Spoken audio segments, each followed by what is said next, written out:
평강공주의 도움으로 장군이 되다. 바보 온달. 원작 김부식, 글 구들, 그림 노성빈, 감수 금경숙. 고구려 평원왕 때 온달이라는 청년이 살았어요. 온달은 겉모습은 비록 지저분하고 어수룩했지만 안못 보는 어머니를 정성껏 보살피는 효자였지요. 하지만 마을 사람들은 그런 온달을 바보라고 놀리며 속이곤 했어요. 온달이 산에서 힘들게 나무를 해 가지고 오면 사람들은 온달에게 가서 거짓말을 했어요. 여보게, 내가 몸이 아파 땔감을 마련하지 못했다네. 땔감 좀 나눠주겠나?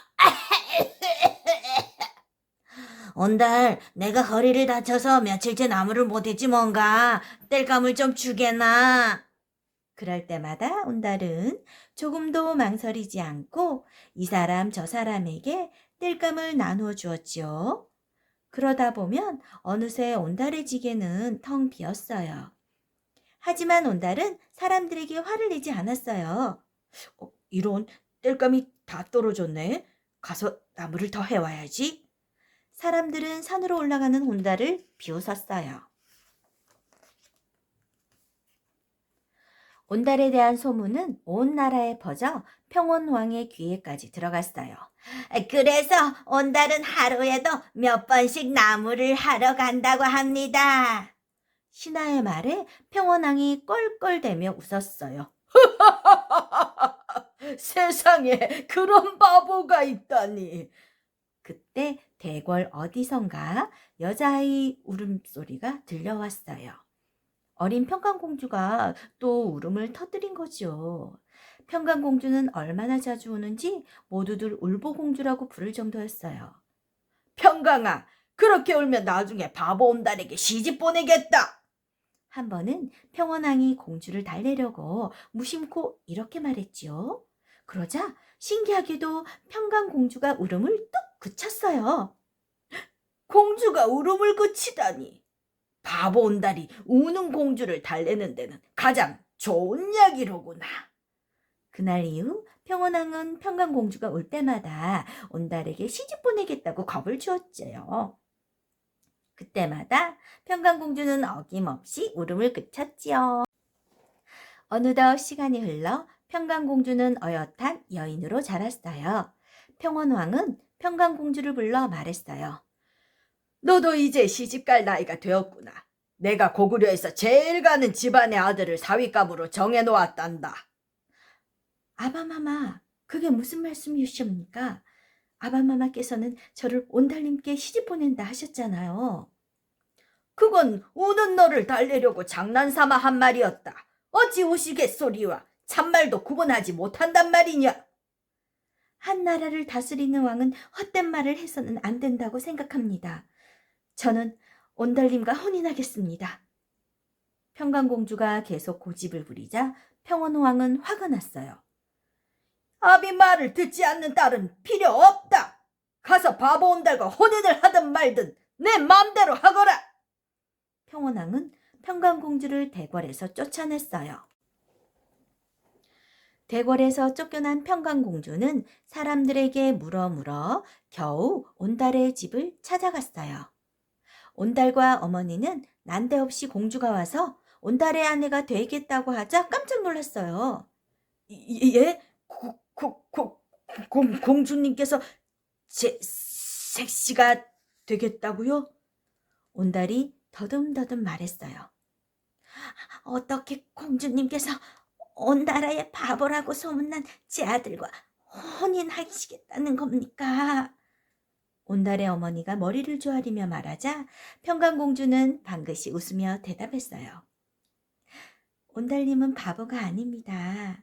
다만 글을 배우지 못한 것뿐이지요. 온달님이 바보라면 어떻게 사람의 도리를 알아 어머니를 정성껏 모시겠습니까? 게다가 온달님은 체격이 좋으셔서 칼이나 활을 다루는 재주를 기르신다면 반드시 훌륭한 장수가 되실 겁니다. 그리하여 평강공주와 온달은 물 한 사발을 떠놓고 혼인식을 올렸어요. 이제 평강공주와 온달은 부부가 되었죠. 어느 날 평강공주가 온달에게 말했어요. 이제 서방님도 글을 익히셔야 합니다. 사실은 나도 진작에 글을 배우고 싶었습니다. 지금부터 열심히 글 공부를 하겠습니다. 그날부터 온달은 낮에는 부지런히 농사를 짓고 밤에는 평강공주에게 글을 배웠죠.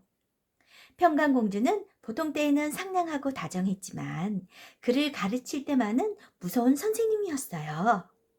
온달은 하나를 가르치면 열을 깨우칠 정도로 명석해서 나날이 실력이 늘어갔어요. 이 소문을 들은 동네 사람들은 모두 놀랐죠.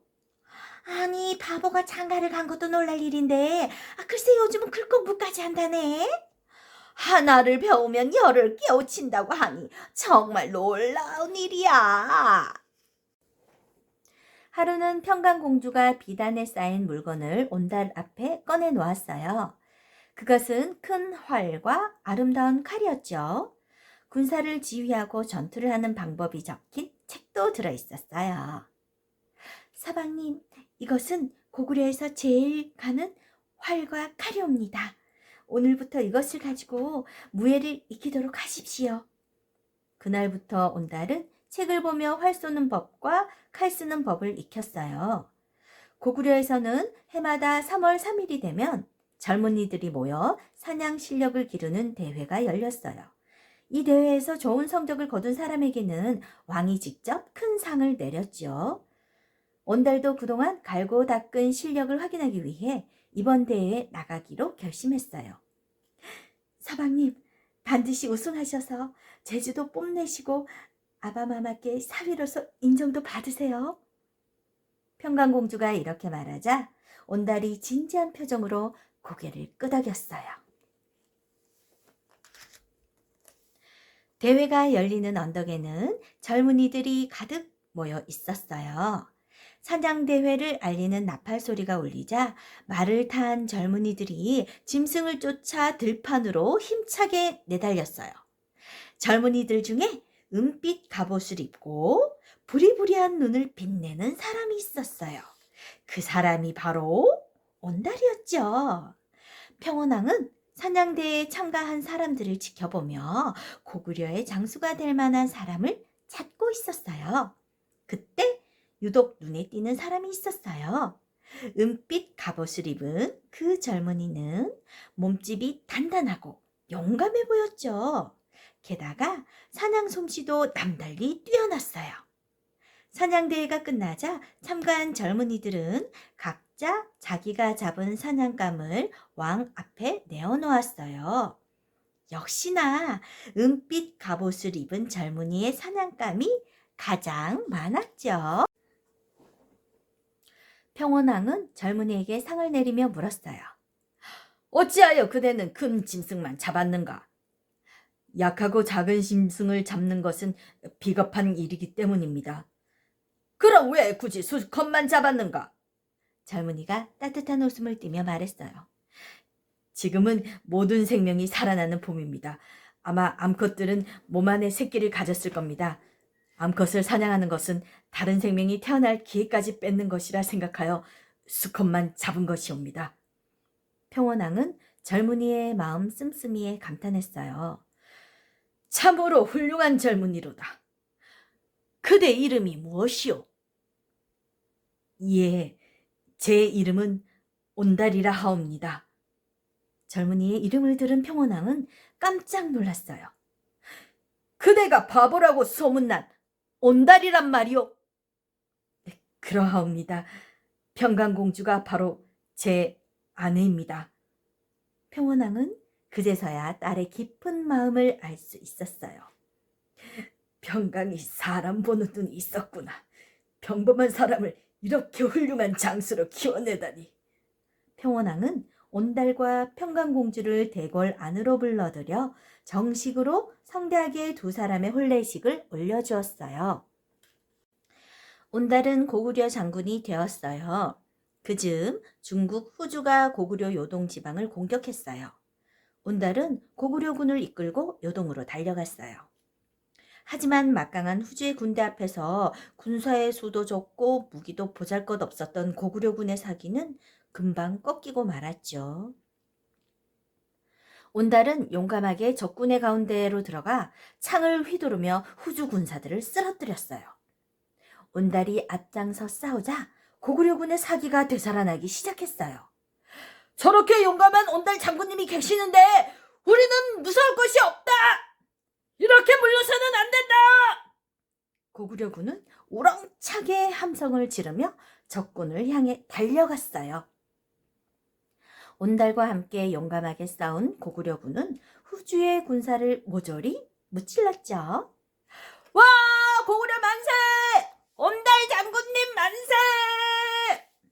고구려 군사들의 함성 소리가 요동 볼판에 울려 퍼졌어요. 후주의 군대를 물리치자 온달에 대한 명성은 고구려 곳곳에 퍼졌어요. 하지만 온달은 언제나 겸손했어요.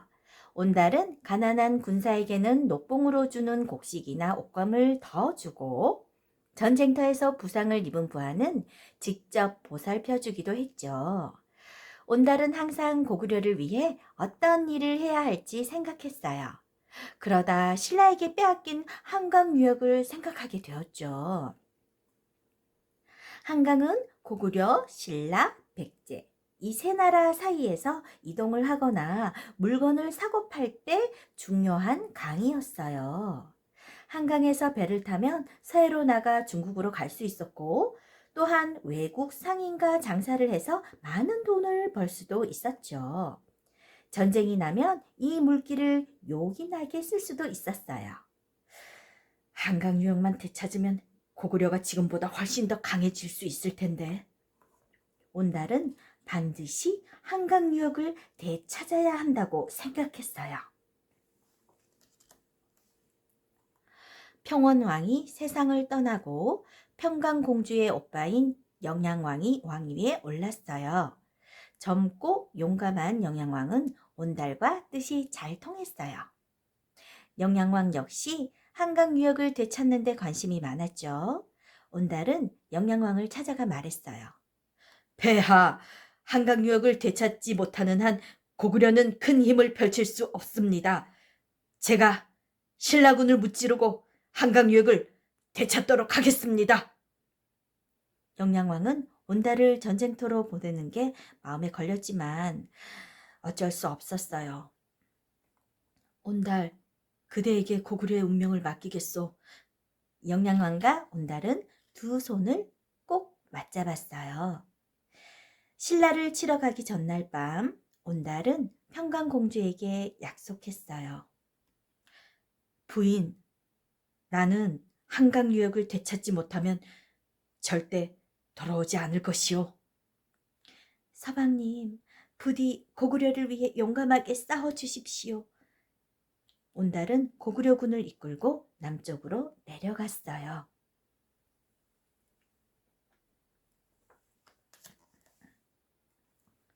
한강 유역에 도착한 온달은 날이 어두워지기를 기다렸다가 신라군을 공격했어요.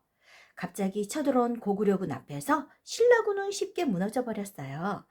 신라군은 다시 무장을 하여 전쟁에 나섰지만 온달의 지휘에 따라 용감하게 싸우는 고구려군을 당해낼 수 없었죠. 온달은 신라군을 몰아내고 그곳에 산성을 쌓았어요. 고구려군이 한강 유역을 되찾았다는 소식은 평양성에도 알려졌어요. 영양왕은 기쁜 마음으로 온달에게 편지 한 통을 보냈죠.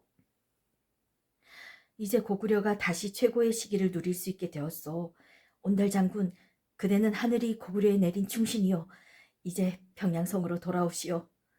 영양왕에게 편지를 받은 온달은 곧 답장을 썼어요. 폐하의 뜻은 고맙습니다.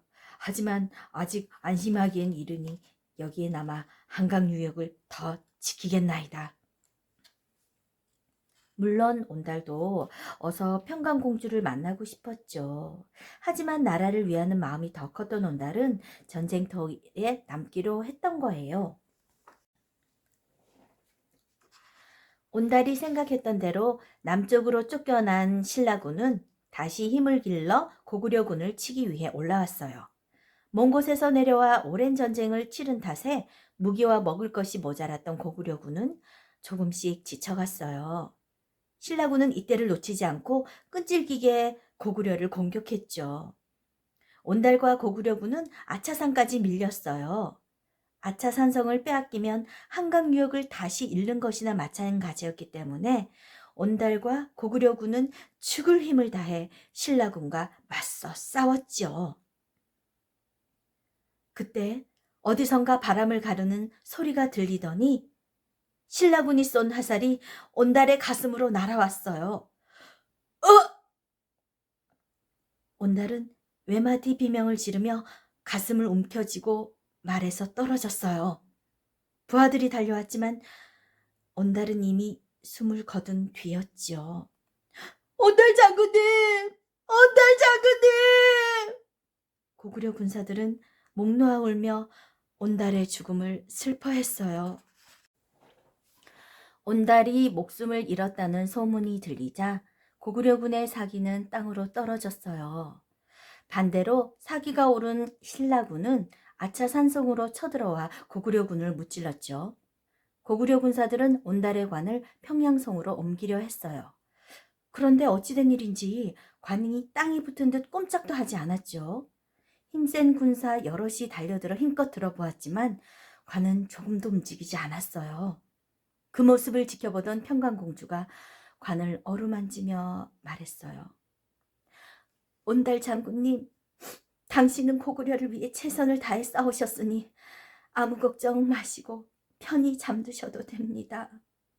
평강공주가 말을 마치자 신기하게도 관이 들렸어요. 그 이야기를 들은 사람들은 온달이 죽어서도 고구려 장군으로서 한강 유역을 지키려 한 것이라며 감동했어요. 온달의 관이 평양성으로 들어오던 날 고구려 사람들 모두가 슬피 울며 온달의 죽음을 가슴 아파했답니다.